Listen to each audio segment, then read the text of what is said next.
শেখ, আমি সৌদি আরব রিয়াদ থেকে। আমার প্রশ্নটি হলো, বর্তমানে সোশ্যাল মিডিয়ায় একটি ভিডিও ভাইরাল হয়েছে। ভিডিওটি হচ্ছে আবাবিল পাখি মক্কা কাবা ঘরে তোয়াফের সত্য জানতে চাই।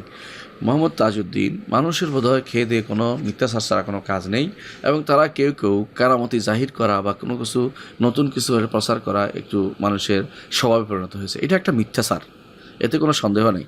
তত আবাবিল নামে কোনো পাখিও নেই, এটা আরেক মিথ্যা কথা। আবাবিল অর্থ হচ্ছে ঝাঁকে ঝাঁকে, তয়রান আবাবিল অর্থ ঝাঁকে ঝাঁকে পাখি। সুতরাং যারা এ জাতীয় কথা বলছে, এরা মিথ্যাচার করছে। এদের এগুলি দিয়ে এরা কী করে বানিয়ে এরা করে অনেকটা এই বিভিন্ন করে ভিডিও অডিও বানায়, তারা এগুলি করতে পারে, করে দেখাই দিচ্ছে।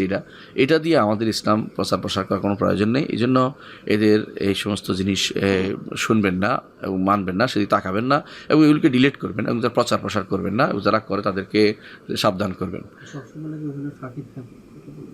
আর একটি কথা হচ্ছে, অনেকে বলে থাকেন সেখানে পাখি থাকে। হ্যাঁ, সেখানে ছোটো ছোটো পাখি থাকে, কিন্তু সবসময় কেউ কেউ মনে করে উপর দিয়ে উঠে না, এটাও মিথ্যা কথা, ঠিক না। পাখি উপর দিয়েও যায় কখনো কখনো। কেউ বলেন যে সবসময় পাখি, তাও না, কখনো কখনো পাখি কিছুই থাকে না, একদম খালি থাকে।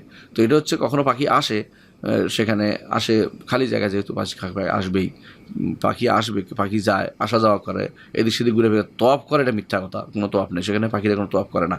আর পাখিরা তওয়াফ করার জন্য আল্লাহর নির্দেশও তারা প্রাপ্ত নয়, কারণ তওয়াফ করার নির্দেশনা হচ্ছে মানুষ এবং জিন জাতির প্রতি, আর কারো উপরে নয়।